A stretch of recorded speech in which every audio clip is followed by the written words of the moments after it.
Hello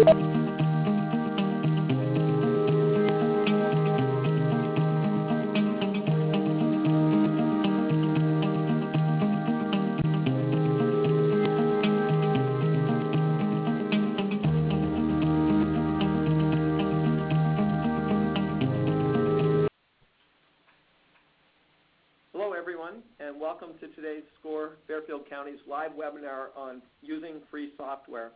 I'm Bob Hogan, the webinar coordinator and a business mentor at SCORE Fairfield County, and I'll be your host. I'm joined by Steve Smith, who will be moderating the question and answer session today that will follow the presentation. Our presenter today is Bud Freund. More about Bud in just a moment, but I'd like to give you a few brief information on SCORE. SCORE is a national organization with 320 chapters across the country and 11,000 volunteers. Started in the mid-'60s and is part of the Small Business Administration. More locally, the SCORE Fairfield County chapter has over 100 volunteers, and we have a number of experts on industry and processes. We also do a number of workshops every week, about 100 to 150 a year. And the main thing that we focus on also is on one-on-one counseling and mentoring that we do both face-to-face and by Skype or video. We have three primary value-added services to small business owners at SCORE. One is our one-on-one counseling. The second one is our workshops and webinars that like we're doing today. And then we also have a network of subject experts at our disposal, including extensive resources on our website. Our next webinar is on September 27th, when John Harmon will present key financial metrics for selected industries. How does your business compare? Look for specifics on the SCOREFairfieldCounty.org website for more details on that event. I just want to talk about some information about today's event. The webinar will stop sharply at 1 p.m. The session is being recorded, and the link to the recording will be available in a library on the SCOREFairfieldCounty.org website shortly. We've set aside time for Q&A that Steve is going to run at the end of Bud's presentation. And if you have a question, please use the chat window and look for it in the lower left corner of the screen. Now I'd like to introduce our speaker.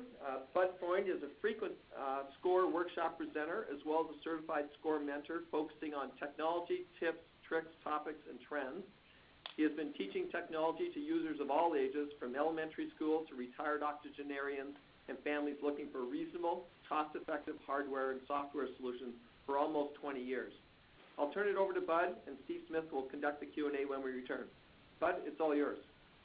Thank you very much, Bob, and thank you all for joining us. We've got a lot of stuff to cover today, and come on, there we are. And the topics are going to be these things in yellow. I've sectioned them off into these blocks in green. And before we get started, I want you to take a moment to think about the last time you couldn't do something because a computer wasn't working. In other words, could you call the office back? They're working on the database. Or you tried to go to an ATM and it was broken. Or you needed to go into the gas station rather than pay at the pump. When we're the consumer, it's a momentary inconvenience and it's really not a big deal.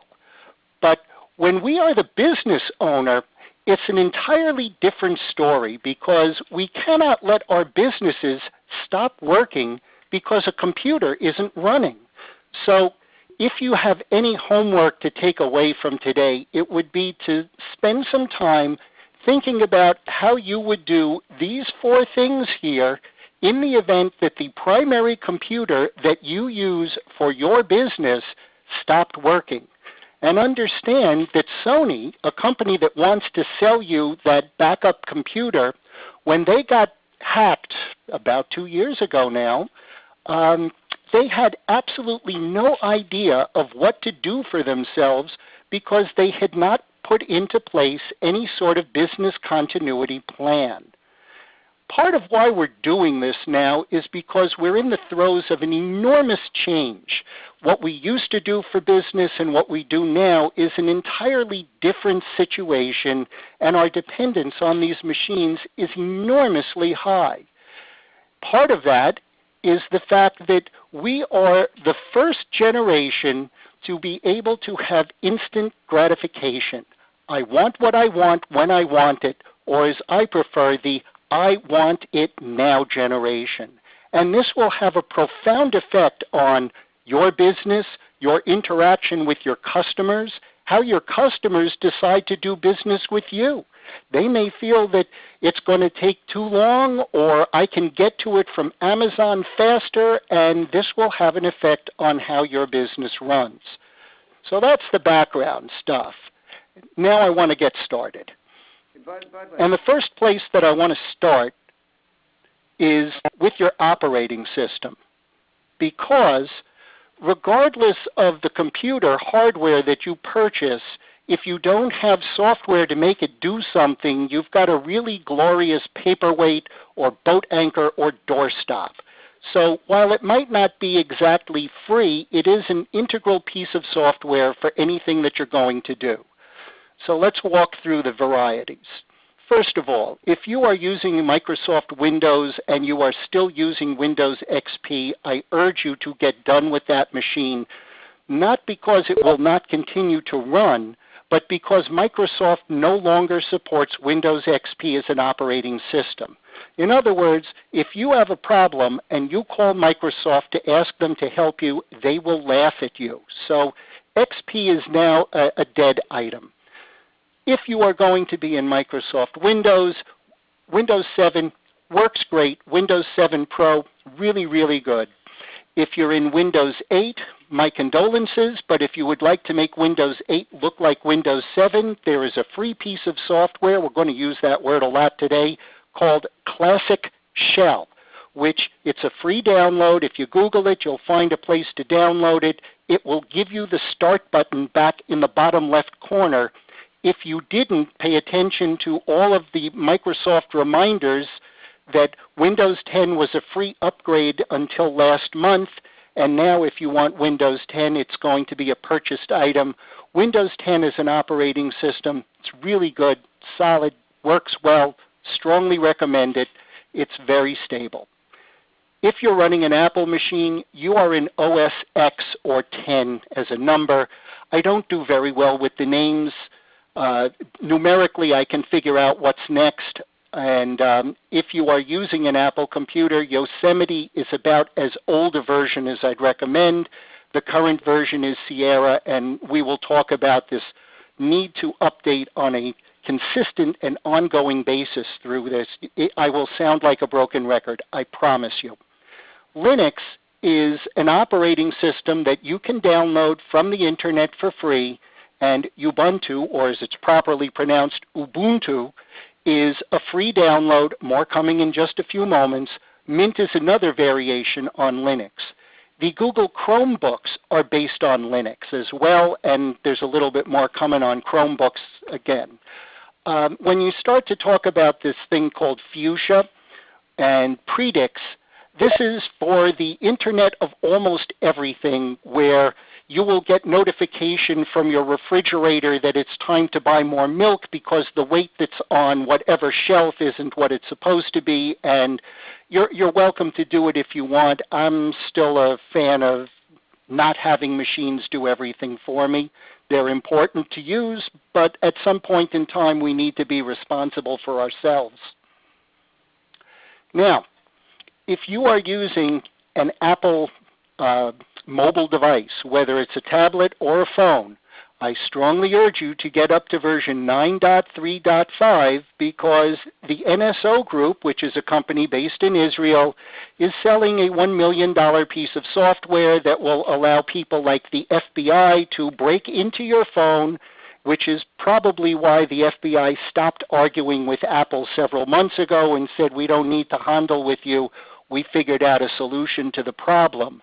It is probably the NSO Group's software.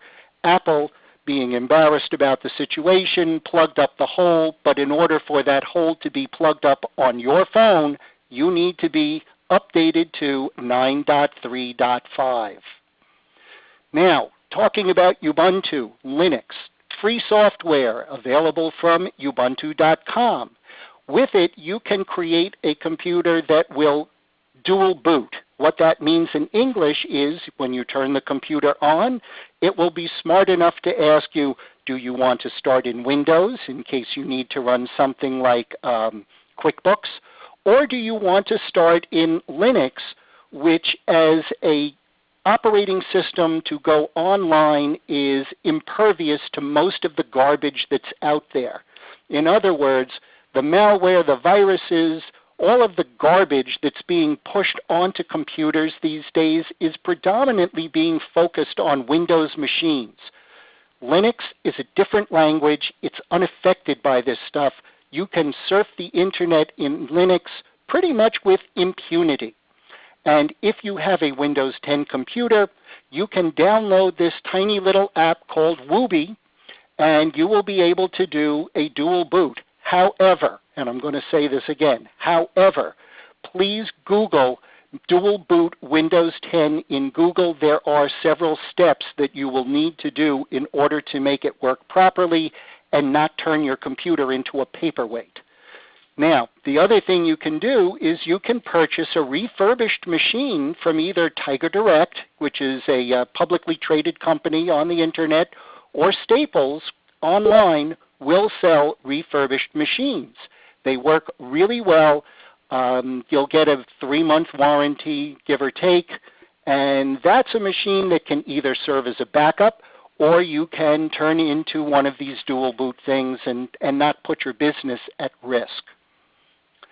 Now, coming up by end of calendar year 2017, Chromebooks will be running Android apps. What that means in English is that if you have an Android phone and you're familiar with a whole list of whatever apps you've been running on your phone, the Chromebooks, and if you go to that website at the bottom there, the hash marks are in yellow.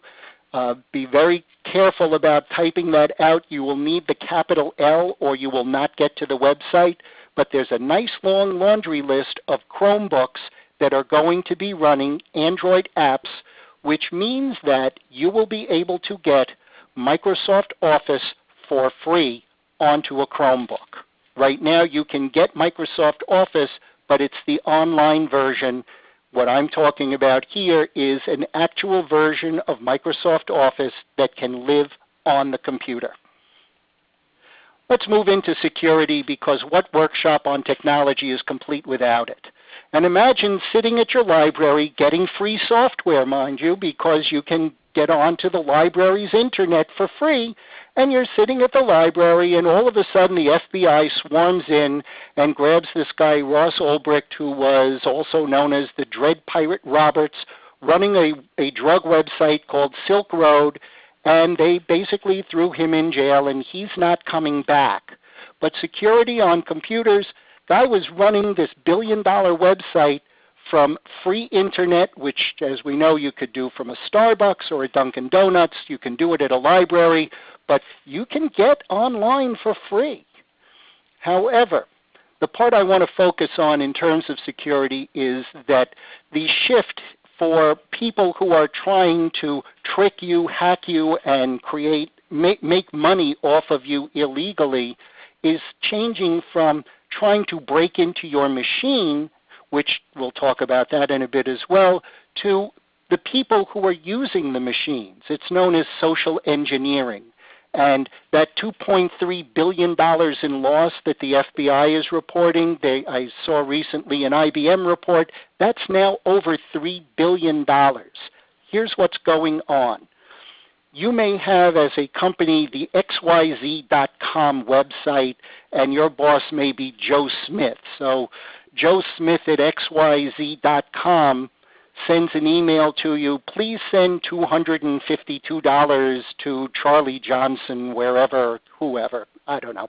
In any event, you've got to start taking the time to look at where these emails are coming from, because it may not be joesmith@xyz.com. It could be joesmith@xyz.net, and you have just sent money out the door for no reason at all.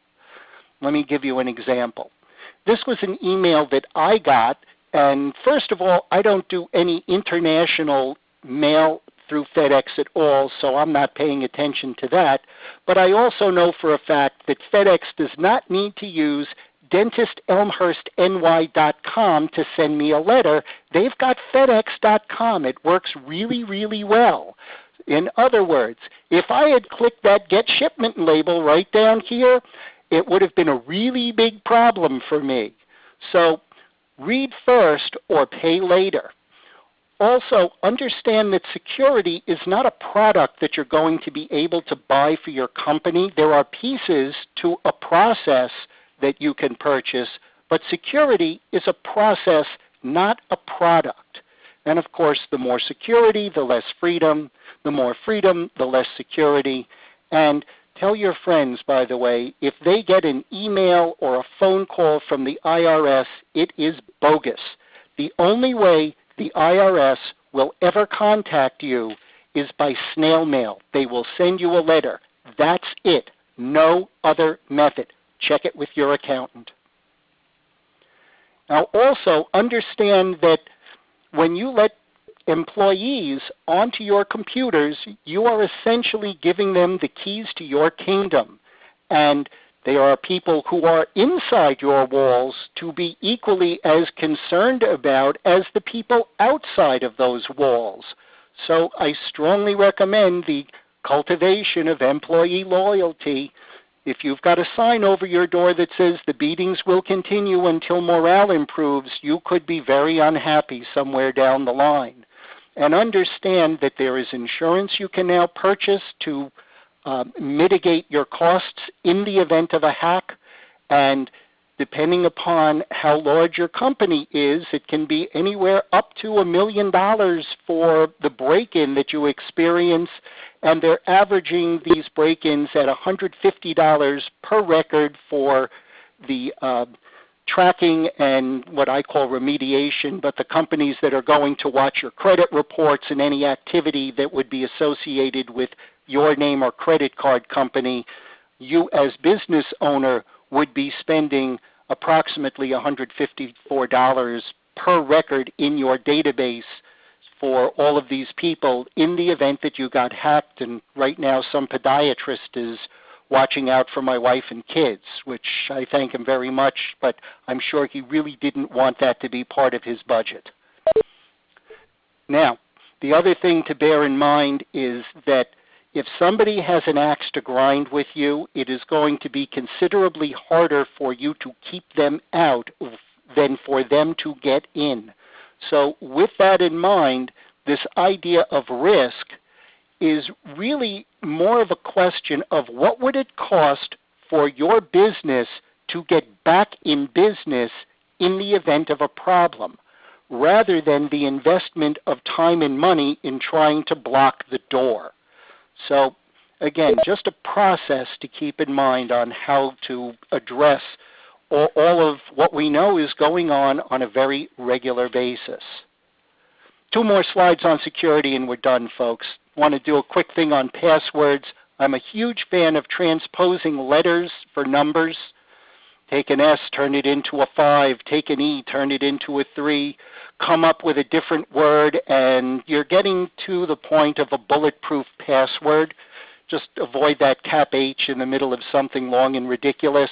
And I've read that if you use a person, a place, and a thing, and then transpose it, you're bulletproof as well as can be expected, with one major exception.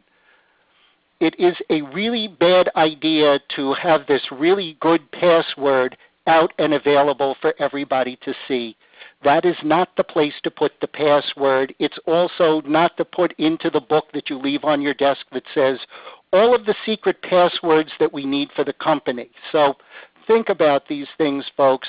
This is where social engineering and the people looking over your shoulder are able to start to take advantage of you and your business. Now, aside from the security of your business, let's talk about how do you keep your business running in terms of the computers and the software. And the first item that I want to talk about is a fabulous piece of free software called tweaking.com, which will take about an hour's worth of time on a monthly basis if you run it. It just scrubs through the registry, which is part of your computer that keeps track of everything that's on your computer. It's been around for multiple years. These screens are probably dated because they keep changing the interface, but wherever you see the stars, those are the ones I recommend, and the stars are on running an antivirus, doing a backup, and then running all of the tweaking services.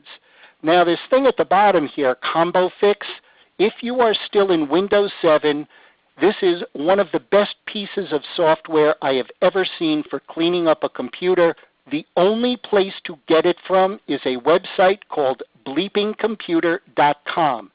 It is the ugliest piece of software you've ever seen in your life.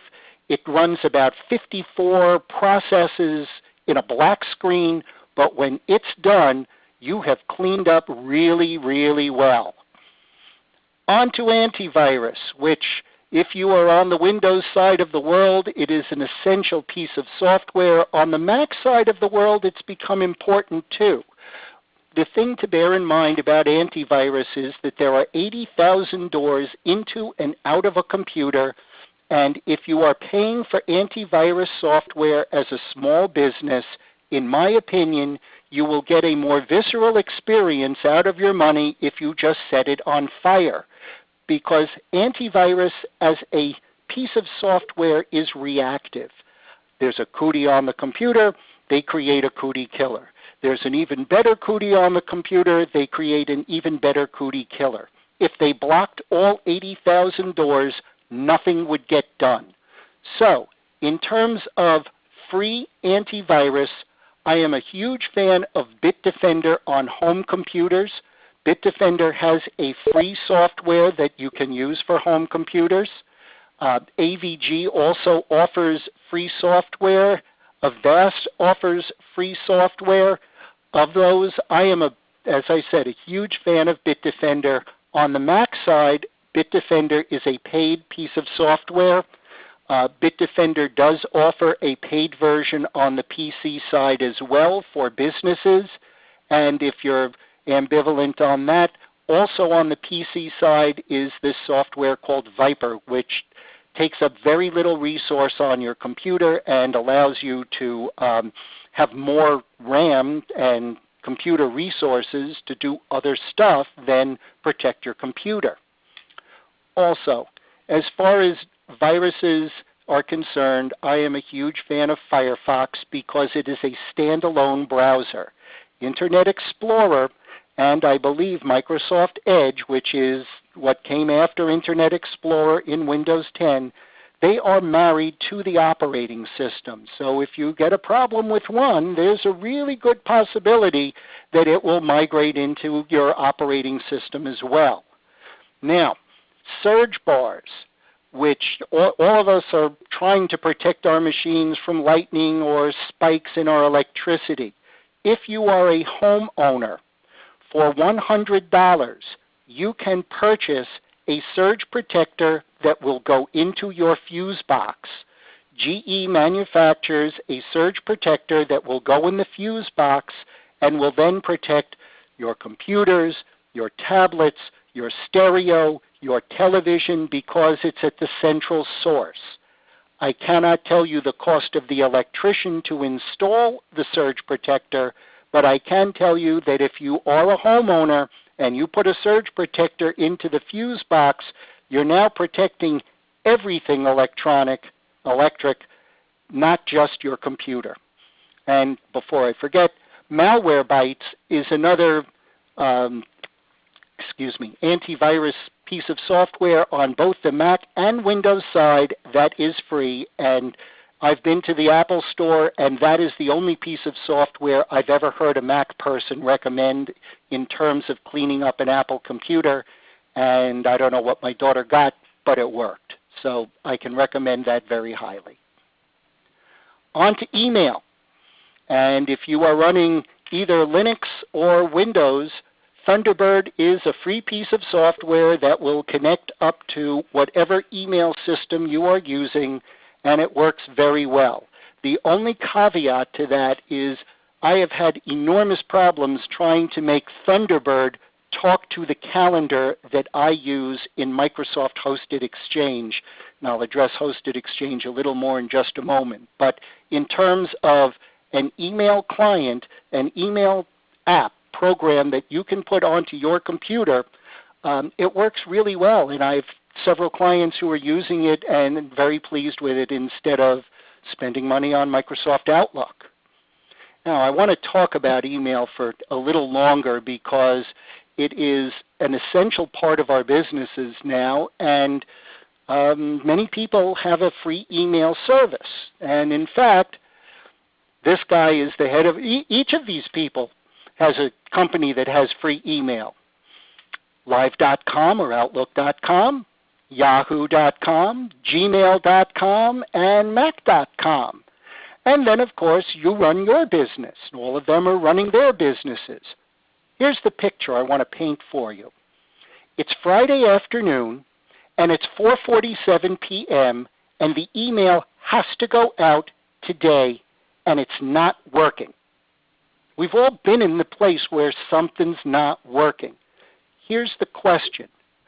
Do you feel that you would have for your business the same resources available to you to solve your email problem as any of these four people? And if you say that's a ridiculous question and you're blowing smoke and this is completely ludicrous, I would suggest that you consider Microsoft Hosted Exchange, which is something that you can get through Office 365 at $6 per account per month, or through a company called Intermedia, where I use Intermedia, and I believe my charge is $15 per month.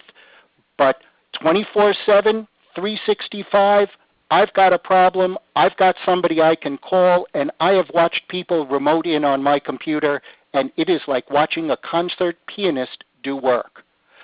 The unwritten law of email, by the way, which you avoid if you go into Microsoft Hosted Exchange. If you are not using Hosted Exchange, the unwritten law clearly states if you absolutely, positively must get your hands on an email, it will not be on the device you are touching. The only way around that I know of, bulletproof, is Microsoft Hosted Exchange. Google gets pretty good with it with Gmail, but if you have a problem with Gmail and you can't find the answer on the Google website, let me give you a politically correct phrase to accurately describe the situation. You're screwed. In Microsoft Hosted Exchange, if you pay for your email, you will always be able to get support. Some of the ways to avoid problems: have fewer than 5,000 items in any given folder. Make sure that your PST file, which is the Outlook file that accumulates all of your email, is smaller than 5 gigabytes. And the way to do that is to unattach the PDFs and the photos and the videos and all of the things that would come with an email and put them into folders. The PST is like an accordion, and if you take these attachments off, the PST file will get smaller and smaller. Also, unsubscribe to things. Talbots will continue to function even if you don't get their notifications of a sale. I promise you, you will be able to find it on their website. Now, as I was mentioning, there's several different types of email. Pop mail is you ask from your computer to some computer in the sky, do I have any email, and they give it to you. Then you are either saving it up online as well, or you're having it deleted once it lands on your computer. If you are in IMAP, which is Gmail, then things are starting to talk to multiple devices, but as I said before, if you have a problem, there's very little help that you're going to be able to get. Unless, of course, you're working for the Department of the Interior and they've got about 10,000 people, and then there is a dedicated Google person that somebody can call to get a solution. But as a small business owner, very little help. So I strongly urge you, invest in your business. We're getting into the meat and potatoes of this thing now, folks, and OpenOffice, which used to be a Sun Microsystems product, when Oracle purchased them, they spun off to be their own entity. OpenOffice is the equivalent of Microsoft Office, only free. However, if they shut down, the OpenOffice version that you are using will continue to work. However, it will start to get all kinds of vulnerabilities and holes and problems that there's no back office to fix. So, what do I recommend? There's a few choices, and the primary one I would recommend is Libre Office, which will work on Windows, Macintosh, and Linux. And you can find LibreOffice either at its own website or at portableapps.com or LibreKey. LibreKey is a French company, and both of these places are treasure troves of free software, well organized, plenty of choices of things that you can get. In many of the cases, you are able to take the software that you download, put it onto a thumb drive, and you can take it with you wherever you may go, and you will have the programs that you need to run your business. Now, one other place I would suggest you consider if you have children. I want to say that again. If you have children, JourneyEd.com is a terrific place where you can purchase software. They will sell the student or education versions of the software, provided you give to them an ID card of your child who's at school or a letter from the school, and they will ask you to fax those to them. And they don't care if your child is in kindergarten or college. If you can tell them that you have a student in school, you are able to purchase education versions of software, which they put a different splash screen up, but just for the record, they work the same way as the versions that you would purchase as primary business product.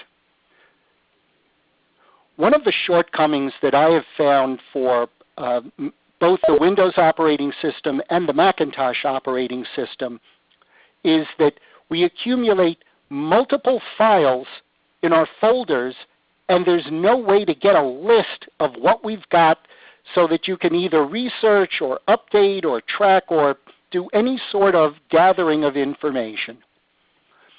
Again, be very careful with the capitals and small letters here, but directory list and print will allow you to go into a folder and then either print out on paper, copy it to the clipboard of your computer so you've got this data sitting and ready to go somewhere, push it into a Word document, push it into an Excel document, and now you've got something that would be editable and sortable, and you can track it in a variety of different ways. Great piece of software. If you are on a Macintosh, they have a piece of software, and I don't know whether it's free or for purchase from Macintosh, called Print Window, which will do the same thing. Evernote is one of my most favorite programs on the planet Earth today. I love Evernote. I have thousands of Evernotes. And Evernote will give you the software. It will run online, on your mobile device, either Mac or PC. It will run on a Macintosh computer. It will run on a Windows computer, standalone apps in each of those places. And they will give you 60 megabytes a month, which they reset just like the data plan for your phone. And what is 60 megabytes in terms of a quantity of storage? 60 megabytes will hold 27 copies of the Beatles song Help, which if you purchase them at the Apple Music Store would be $1.30 a piece and roughly $202.80 per year of value that they are giving away. I pay $30 a year for Evernote, and I will show you later why. But 60 megabytes is a lot of information that you can gather. What does Evernote allow you to do? It allows you to create a new text note on your phone, which you can find on your office computer as well as your home computer. If you want to include a photograph in that note, you can attach it to the same note. If you wanted to put an audio file, you can attach that to the same note. If you had a PDF or some Word document that you wanted attached to the same note, you could put all of those things together as a note. You can then put the notes into notebooks. So you can section those off. My arrow points in the wrong direction, but you can have multiple notebooks so that everything can get very nicely organized as if you were going to school and you had math, science, biology, and you can sort it all out. Then, of course, there are the tags. And tags, in computer speak, that's metadata. You don't see the tags, but that's where that's like the gasoline that allows the engine of a database to run. And the better your tags, the more information you put in, the easier it is for you to find stuff. And I've been using the same tags for years now, so I have hardware, software, news, and things split out, and I take the time to tag my stuff so that I can find it later on. Evernote is an incredibly powerful tool. I start letters in my car on my phone. I continue them in my kitchen. I finish them at my desk in my office. And with Evernote, it just keeps in sync in all of those places. It's absolutely fabulous piece of software, well worth the investment. Let's talk about online storage for a minute because these are my three primary choices or recommendations. I've been using Dropbox a very long time and I've just gotten used to it, and over the years of recommendation I've accumulated some extra space. It's the place that I go to first. If you have a concern about security, Dropbox allows you to use a piece of software called BoxCryptor, which will allow you to encrypt all of the information that you put into a single folder. So you could put BoxCryptor at the very top level of Dropbox, or you could just have it in your tech stuff folder. But if you lose that password, your stuff is gone. So proceed with caution. In terms of storage amounts, OneDrive is a Microsoft product. Microsoft will ask you to have a Microsoft email, whether it's Outlook.com or Live.com or MSN, or I think it's MSN, or I'm blanking on the third one, but there's several different Microsoft free email products. Once you have one of those, they will give you 5 gigabytes of space in OneDrive. It used to be healthier, but now they're selling OneDrive storage along with Office 365, which is a subscription service. It is not an ownership of software. Google Docs, they're giving you 15 gigabytes of storage online, and they give you software that will allow you to write documents, make spreadsheets, and do presentations. Google Docs is a really robust offering, and it's a huge amount of space. If you're not in either a video, a music, or an image-based business, and you fill 15 gigabytes, please give me a call. We need to talk. You're storing a lot of stuff online.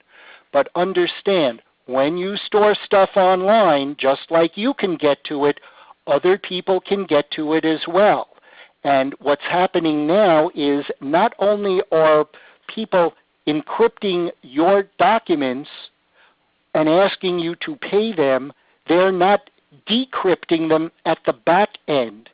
So I strongly recommend that you also, as a safety precaution, get an external hard drive and periodically take the stuff you store online, put it on the external drive, and disconnect the external drive from the computers on your network.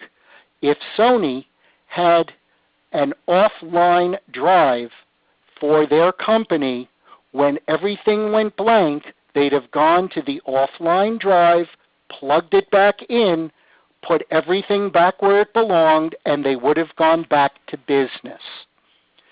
Now, when I do this as a PowerPoint, things are coming on and going off. For these online presentations, they're image files. So the first item you're going to see a lot about is aboutads.info, and that symbol and that website will allow you to opt out of a lot of email advertising.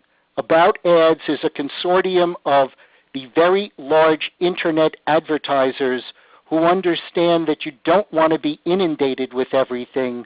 So if you go to aboutads.info, you can get your name, your computer, your stuff in there, and you will see fewer pop-ups and less advertising, and there will be less cookies, those pieces of information that people track you with on your computer.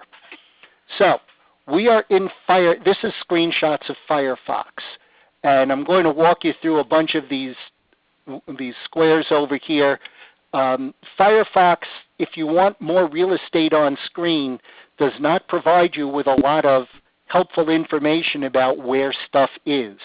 So all of the Firefox stuff is in those three little lines right over there.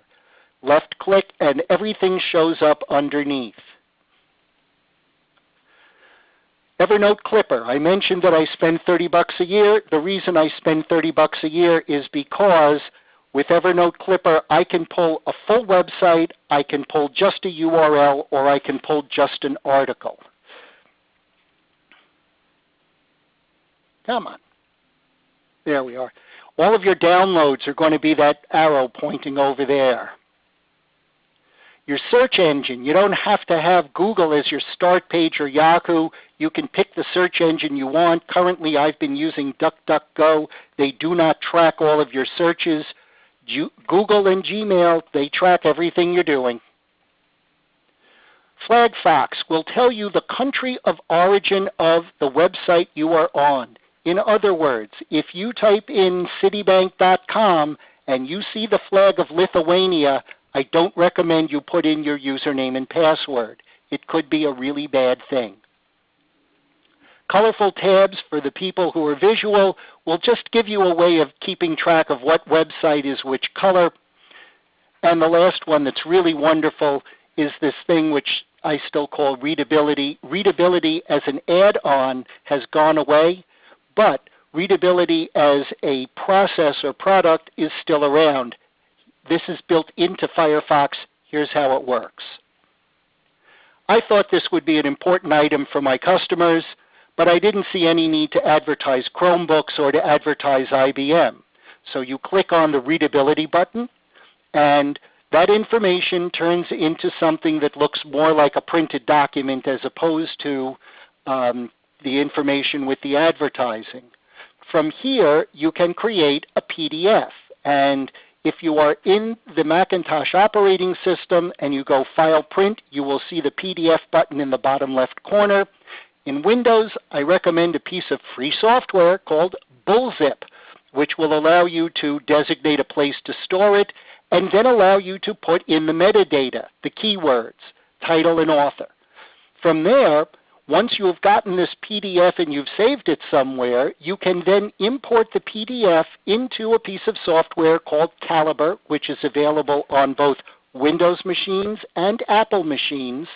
And with the database, you can import your PDFs, you'll have your dates, you'll have all of your metadata, and it becomes very easy to search. Sorry about those clicks there, folks. All right. Moving on to mobility. We're getting close to the end, folks. And first of all, tomorrow Apple is going to announce a new iPhone, which will make the headphone jack go away and will probably make that big button at the bottom go away too. For Apple, nobody's quite sure whether it's going to be a positive or negative reaction. I spent a couple of $100 on headphones. I'm not sure I want to do that again. because I don't have a place to plug it into, and I don't want to buy a gizmo that's going to transpose a Bluetooth into a plug-in, and it gets muddy. Meanwhile, if you had an Android Samsung, hopefully your pants didn't catch fire. They are bringing back a couple of million of these phones, which I'm told by a friend work really well, and his hasn't caught fire yet. But let's talk about mobile phones. And by the way, just for the record, that is the original smartphone, in case you didn't know it. And yes, I date myself when I show stuff like this. Anyway, let's move on. This is my ever-changing hit list of stuff for mobile. And as we've said, this will be available online. You're welcome to screenshot it as well. We've already talked about Dropbox and Evernote. Outlook from Microsoft is a fabulous email piece of software on both the Apple side and on the Android side. I find, however, that the Apple Mail on Apple mobile devices, for me, works terrific. News and Weather is a free app for just what it says. It will gather news from all over the planet. WhatsApp is a program coming out of Asia that's really good for video chat. CC Demo on an Android phone will enable you to get to that Calibre database on your phone so you can track stuff. Docs2Go is a really small Microsoft Office creator and viewer.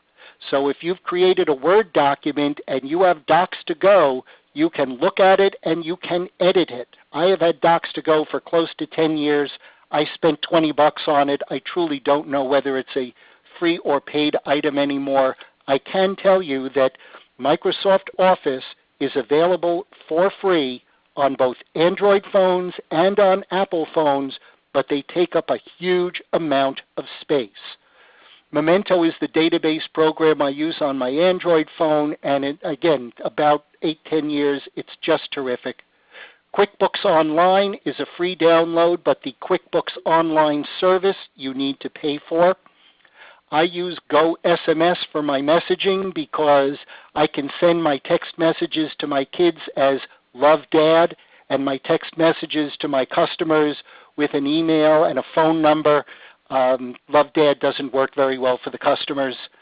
Shazam is a music program that will tell you who's playing the piece of music, and I'm a big music fan, so for me that's always nice to find the name of it, and you will get music cheaper through Amazon than you will be able to purchase it in some cases on Apple. New York Times, we know. Wall Street Journal, we know. If you are not using Waze, I strongly recommend it. Mrs. Waze is absolutely fabulous for telling you where the traffic is and where the police are and where the alternate routes should be. And finally, just in the last 2 weeks or so, Google came out with Google Duo, which will allow you to do video chatting between Apple computers and Apple mobile devices and Android mobile devices.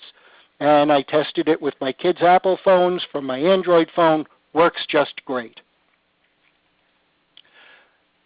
Imaging. There are a huge number of free choices for mobile devices.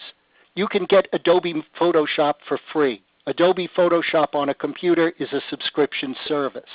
If you need to go online with a computer, Pixlr is a website where, for free, you can upload an image and you can do the editing. For Windows, I'm a huge fan of a free downloadable app called Paint.net. I have been told that it is a Microsoft product, but I've never seen that tie before. But as a program, Paint.net works just great. And Apple, I would rather hit my thumb with a hammer than use GIMP. I've lived in Photoshop since version 2. I find GIMP enormously confusing. However, it is free. If you go to the Android or the Google Play Store, you can enhance images like this thing over here using programs like Prisma or Arto. And if you are on the Apple computers and you type in cool photo effects in the Apple Store, they will give you a host of different choices of ways to edit your images. Picasa has turned into Photos on Google, and they will auto upload and backup for you if you want. I do not recommend it. You will lose track of what's where. It's very easy to get confused with this stuff. If you have Amazon Prime, they will allow you to download an app that will back up all of your photos onto Amazon. Not your videos, not your music, not your docs, just your photos backed up for free on Amazon. If you're using Dropbox, they also have an automated backup your photos thing, which at 2 gigabytes you will fill it up faster than you would like. It's very confusing. And with iCloud, which is the Apple product, they will give you 5 gigabytes out of the gate, but the goal with Apple is to tell you that you have filled it up as fast as possible and roll you over to $99 a year for Apple storage. And again, it becomes very confusing in these automated processes. What's living on your phone? What's living online? How do you get it from living online back to your phone? So I am not a fan of the automated backup systems for imaging. Last one. As any of you, if you've ever done any presentations, you know there are 3 parts to them. There is the tell them what you're going to tell them, and tell them what you told them. We are at the tell them what you told them part, also known as the recap. So, invest in email. I urge you to spend money on this if it is important to your business. If you are in mobile devices, Waze is a really important thing if you drive. The news services that you can get online for a phone are absolutely fabulous.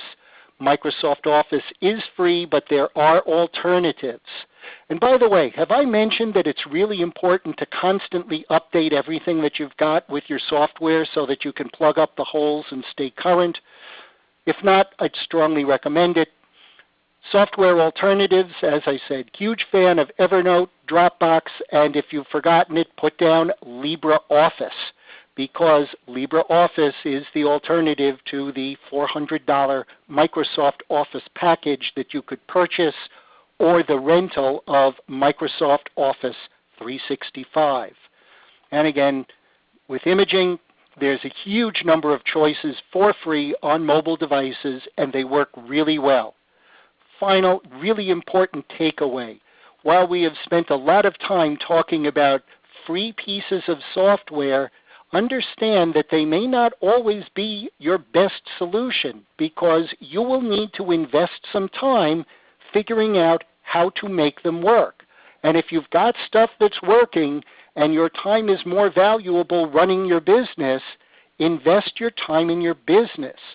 If you make models, do puzzles, go fishing, and your hobby is to figure out software, then free software may just be a pastime that you enjoy doing. So, we are now at any questions, Steve? Thank you, Budley. That was absolutely jam-packed. This is Steve Smith. I'm going to moderate the Q&A real quickly here. Thanks for your questions. We have quite a lot of them. I'll go long if anyone wants to. I don't mind. Okay, so let's just start out at the beginning here and see how we do. A question about what is the Mac equivalent of tweaking.com? There is none that I know of. Macintosh will, built into its system, look in utilities. If you go to the Apple Drive, you go into utilities, there's a Disk First Aid, and within Disk First Aid there are a few apps that will clean stuff up. If you want something more specific than that, I would recommend contacting someone at an Apple store. Okay, thanks for that, Bud. Here's one about Bitfinder.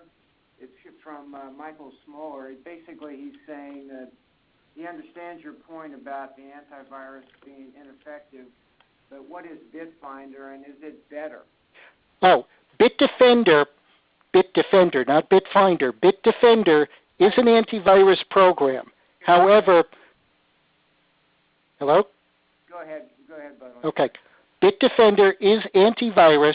It will work on both Windows and on Macintosh. On Macintosh, Bitdefender is a paid service. On the Windows side, there is a free for home use version. And what Bitdefender does better, quote unquote, than the other people is that they are connecting the Bitdefender app on your computer to Bitdefender Online, where they've got a great big robust machine doing the majority of the work that used to be relegated to your computer. Now, how they do it, truly, I don't know. But I can tell you that the resources on the computer, the PC computer that you would put Bitdefender onto, it's going to take up fewer resources, which will allow your computer to run faster and do better with other programs open at the same time. All right, good. Hey, I've got some other questions here. And this one is, could you please relist or restate the URL for the Android app for Microsoft Office Google Chrome? Oh, all right. We'll make some. Sounds like a tough request off the top of your head, but. No, it's not off the top of my head. We just cheat. Okay. bit.ly/Chromebook capital L list. There it is. Okay? Be very careful. You got to do this in caps and smalls. Right. And also, if you Google Chromebooks running Android software, you'll be able to find that. Okay, thanks for that. Here's another one from Mike D'Onofrio, who's kind of asking a question that we're all probably thinking, and that is, like, what does the free provider get for doing this? Is it philanthropic, or is there an ulterior motive? In some cases, particularly Ubuntu, there is a financier behind them who basically built a company, and Ubuntu at the server level is a paid service. Bitdefender has paid service for businesses. Libre Office is a consortium of people who basically globally, like Linus Torvald, who was the creator of Linux, they're academics who this is what they do, and they're either getting students to help with something, or it's part of a student project. In some cases, as I think I've mentioned, if something is free, you're the product. In other words, I can now get advertisers onto my website because there are 8,000 or 800,000 people using my piece of software. And you become the product in some cases for that free piece of software that you put on your machine, or you'll see advertising on a regular basis. That's the best I can offer on you. All right, good, thanks.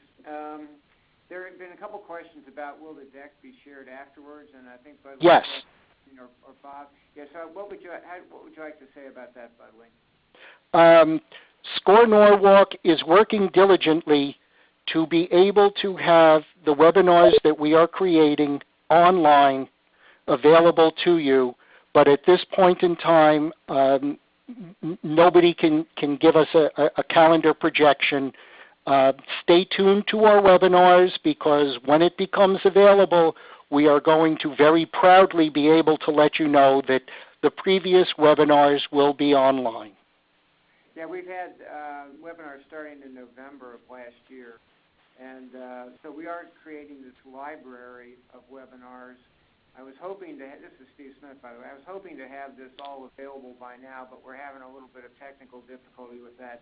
But we are building the library. So continue to go to scorefairfieldcounty.org, and you'll get updates on that. And this is maybe even a better idea, is to keep coming to the webinars. And I'll tell you when the next two are, again, in just a minute. But for another question, Budley, Michael Smoller said he missed the point about what you said about Calibre.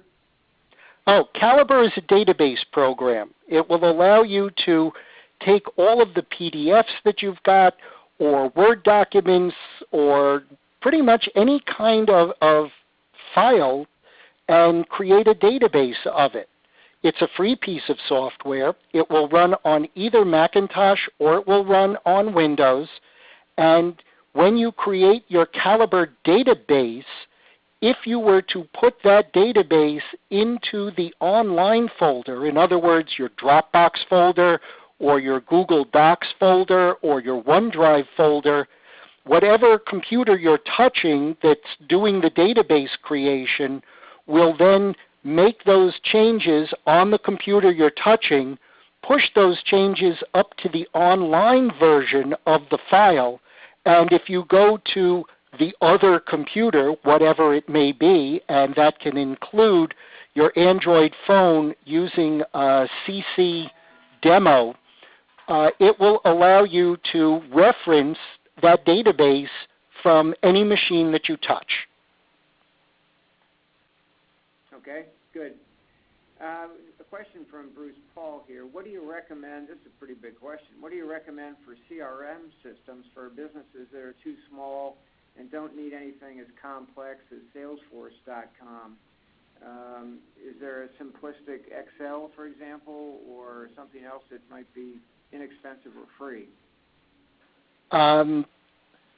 My strongest recommendation on that, and I told this to a client a number of years ago, is to create your own Excel spreadsheet, because the issue of CRMs isn't the who you're using or what company you've chosen.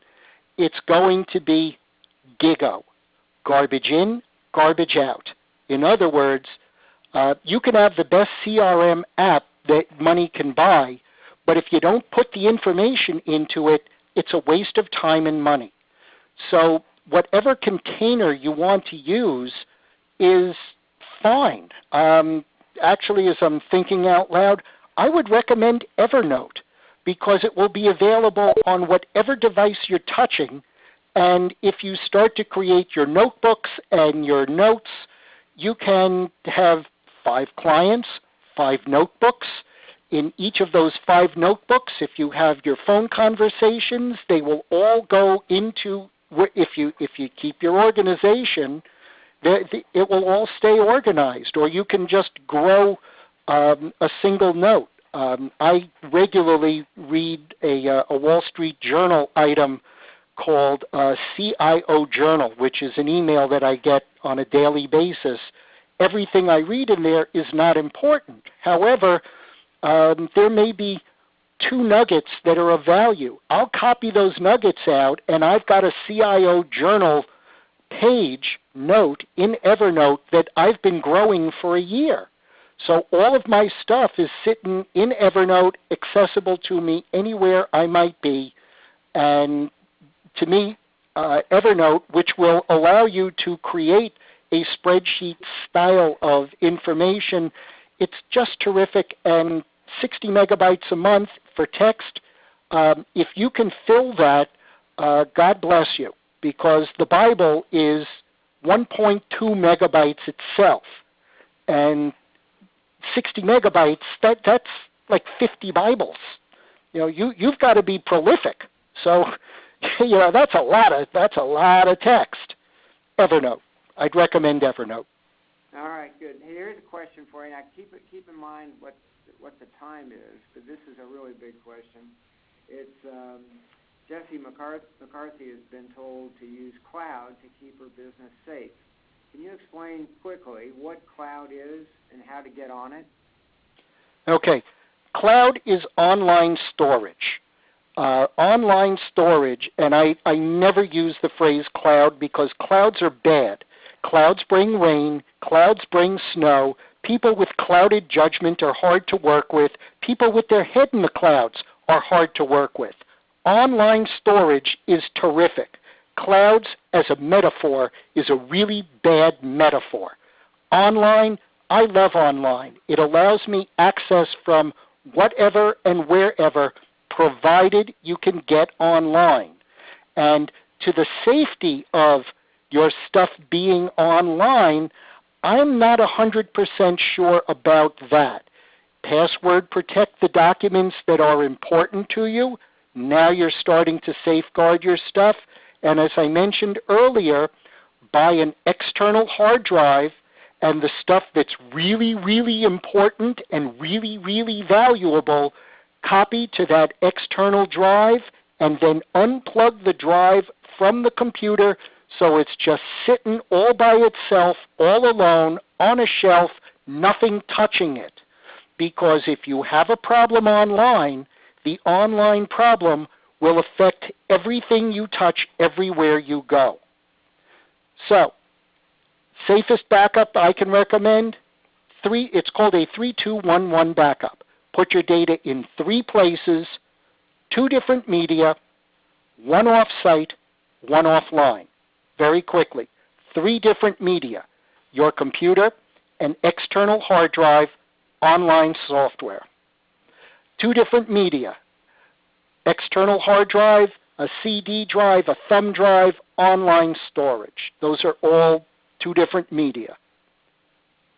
Off-site, your cloud storage, which could be Carbonite, Mozy, Google Docs, Dropbox, any one of them is off-site. And the offline is either a thumb drive or an external hard drive or something that is not connected to your network. Very important to not be connected to your network. That's the best I can offer you. Yeah, excellent answer. 2 more questions, quickly. Sure. I think they're pretty easy ones, actually. LaShawn Richburg says, Evernote Clipper seems to be free. Are you paying for some additional service, such as storage for the $30? Yes. Read carefully on Evernote Clipper, because my belief in Evernote Clipper is that they now expect you to pay $30 a year, which will give you up to 1 gigabyte of storage. And in addition to the gigabyte of storage, as opposed to 60 megabytes a month, they are also now providing Evernote Clipper. But check that. But part of the reason that I invested was that in some email, and I can't tell you the date, but it said, you want Evernote Clipper? Now you got to pay for it. If you pay for it, we'll also give you additional storage. And that was, for me, the motivator. And $30 to me is not going out to lunch a couple of times, and I'll eat tuna fish. It's well worth it to me. Okay, no comment. Hey, so Marie Reynolds has a quick one here. She says she's using Trend Micro Maximum Security. She was told by Microsoft that their Windows 10 Defender was all she needed. Do you have any comments on that? Microsoft will tell you that the software that they have built into Windows 10 is, quote-unquote, good enough. As I said, I'm a big fan of Bitdefender. I have used Viper on machines as well. The antivirus software is only one piece of the puzzle. I will leave you with, as a final thought, something that my brother has been telling to my children for the last 10 years. At the end of the Thanksgiving dinner he cooks, and he makes an absolutely fabulous Thanksgiving dinner, and when we're saying goodbye, he looks at my kids every year and he says, don't do anything stupid. And they've been listening to him. And I would make that a mantra for going online, and the false belief that antivirus software will protect you from everything. It will not. Okay, Budley, thank you very much. You've now set a record for the longest webinar, but very, very informative stuff and great questions. Thanks to everybody for that. So we're going to cut this off now, except for 1 or 2 small items. If you've got, for those of you that participate in this call, if you've got your calendars handy, just mark off 2 dates that might be of interest to you for our subsequent webinars. As Bob said, we have one on September 27th, which is Key Financial Metrics for Selected Industries. John Harmon does that. You're going to really love it. And also on October 11th, our friend and expert on virtually everything, Cliff Enico, is going to be doing a webinar on legal issues of social media. I've seen him present this live before. It's very, very topical, as you can all imagine. So you can either, if you didn't manage to write those down, you can find them at scorefairfieldcounty.org in the upcoming category. So listen, thanks on behalf of SCORE. Thanks to everybody, especially you, Bud, for doing a really. Thanks for listening, folks. Thank you, Steve. Yeah, you're welcome. And everybody have a very good day. Bye-bye.